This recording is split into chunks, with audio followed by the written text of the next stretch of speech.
Dwayne Johnson revisits the flop of Black Adam in his farewell to DC. "I gave everything to that universe." The actor, currently promoting The Smashing Machine, his Oscar hopeful, has spoken again about his brief stint in the former DC Extended Universe. Dwayne Johnson's ambitions in the old DC universe collapsed following the box office failure of Black Adam. The actor, who has hinted that he's moved on from that experience, wished everyone the best. Johnson had envisioned building the future of the DCEU around the Black Adam franchise, even bringing back Henry Cavill as Superman for a crossover titled Black Adam vs. Superman. However, his solo film received negative reviews and grossed only $393.5 million worldwide. He tried to mitigate the damage by sharing profitability data with Deadline, and later attempted to rally fans around his vision by prematurely announcing a future Hawkman film. Ultimately, Warner Brothers. Discovery went in a different direction, forming DC Studios, and one of the first decisions made by James Gunn and Peter Safran was to cut ties with The Rock, though they hinted at the possibility of working together in the future. In an interview with The Hollywood Reporter, Johnson reflected on his time with Black Adam, suggesting that he's now closed that chapter of his career. "It feels like not only my time in the wrestling ring, but also my stint as an anti-hero were similar to what ultimately became The Rock," he shared. "I really enjoyed making Black Adam. We had a lot of fun. I loved creating those characters and introducing new ones into that universe. I had a great time," Johnson added. "I wish that universe all the best, but now it's time to focus on something else." Considering it's been over 3 years since Black Adam's release, this isn't too surprising, and the final boss, as he's known in WWE, is now aiming to be taken more seriously in Hollywood. It marks the worst box office result for Dwayne Johnson, but his reaction was remarkably calm. "From the bottom of my heart, thank you to everyone who watched The Smashing Machine," he wrote in a post. "In the world of storytelling, you can't control box office results, but what I've learned is that you can control your performance and your commitment to fully disappear and go somewhere else. And I'll always run toward that opportunity." At this point, Johnson's Oscar ambitions seem to have been significantly scaled back, though he could still be nominated for Best Actor. Avengers: Doomsday. Has the reason for Captain America's return to the MCU been spoiled? Chris Evans' Cap is set to return in the highly anticipated Avengers film, and now we may know the reason behind his reappearance in the Marvel Cinematic Universe after his retirement. It seems the rumors about Chris Evans returning in Avengers Doomsday weren't so far-fetched after all. There's a lot of curiosity surrounding the new Avengers crossover, and despite numerous rumors and even a few leaks, Marvel Studios and the Russo brothers have managed to keep the film's most important details under wraps. But today, one major detail may have slipped, one that directly involves Evans' character. The last time we saw Steve Rogers was in Avengers Endgame, when he traveled through time to return the Infinity Stones to their original points in the timeline, ultimately choosing to stay in the past and live out his life with his great love, Peggy Carter. Now, it appears that some photos from Avengers Doomsday have surfaced.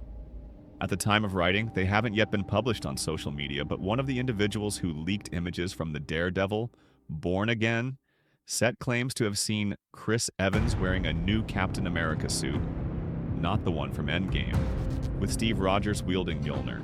This lends credibility to theories suggesting Cap will be pulled from his timeline after traveling to the past to return the Infinity Stones and Mjolnir to their rightful places. However, the damage he may have caused to the multiverse by securing his happy ending with Peggy Carter could be immeasurable. At this point, we're waiting for official confirmation from Marvel Studios regarding the full cast of Avengers. Doomsday as Evans, Haley Atwell, and others like Ryan Reynolds and Hugh Jackman are not currently listed as part of the crossover's cast. Rumors suggest the trailer for the Avengers crossover will debut alongside the theatrical release of Avatar: Fire and Ash. Apparently, Marvel Studios has several versions of the trailer ready and has yet to decide which one to release. The trailer description that made waves includes a shocking twist involving Doctor Doom, but according to insider Christian Harloff, that may not be the version that hits theaters. Stranger Things 5. The first 5 minutes reveal what happened to Will in the Upside Down in 1983. The opening minutes of the premiere of the 5th and final season of the Netflix series have been revealed, showing what happened to Will Byers after he was sucked into the Upside Down, brutally separated from friends and family.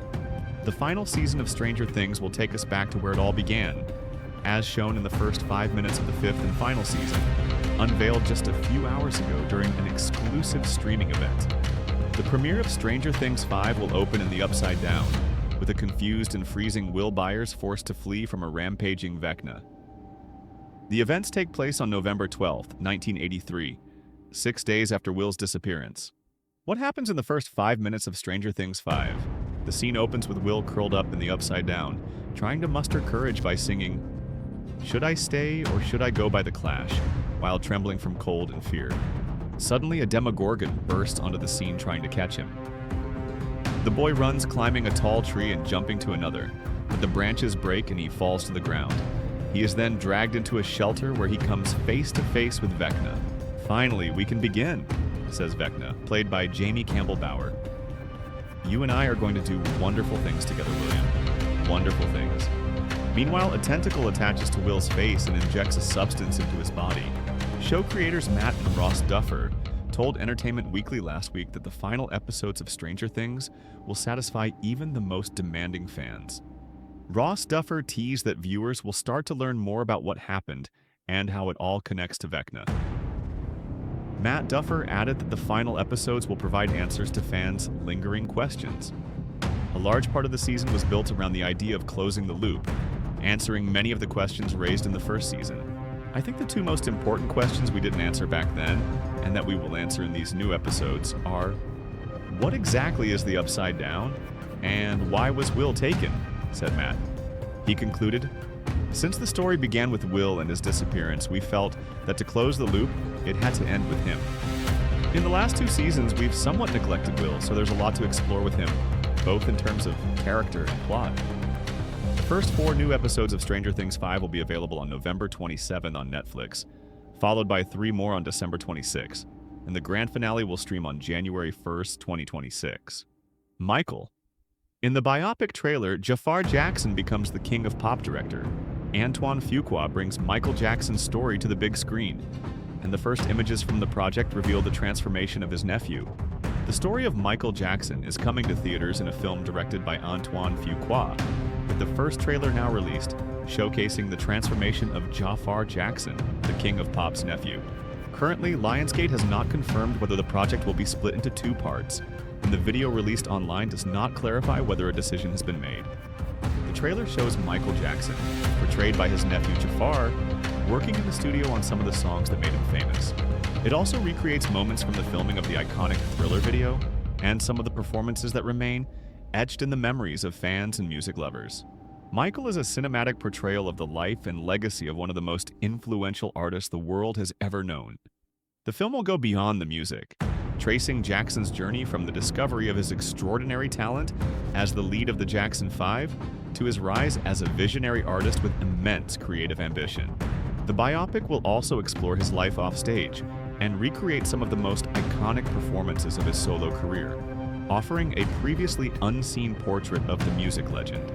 The film is led by Jafar Jackson in his cinematic debut and also stars Nia Long, Empire, The Best Man series, Laura Harrier, Black Klansman, Spider-Man, Homecoming, and Giuliano Cruz-Valdi, The Loud House, Arco, alongside Miles Teller, Top Gun, Maverick, Whiplash, and Coleman Domingo, Sing Sing Rustin, a 2-time Oscar nominee. Directed by Antoine Fuqua, the acclaimed filmmaker behind Training Day, Olympus Has Fallen, and the Equalizer series, the film features a screenplay by 3-time Oscar nominee John Logan, Gladiator the Aviator.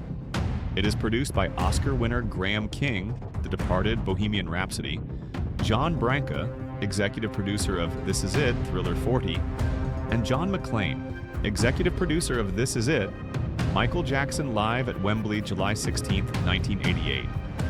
Fans now get a glimpse of how the King of Pop's story has been brought to the screen, following rumors of significant cuts to certain chapters of his life.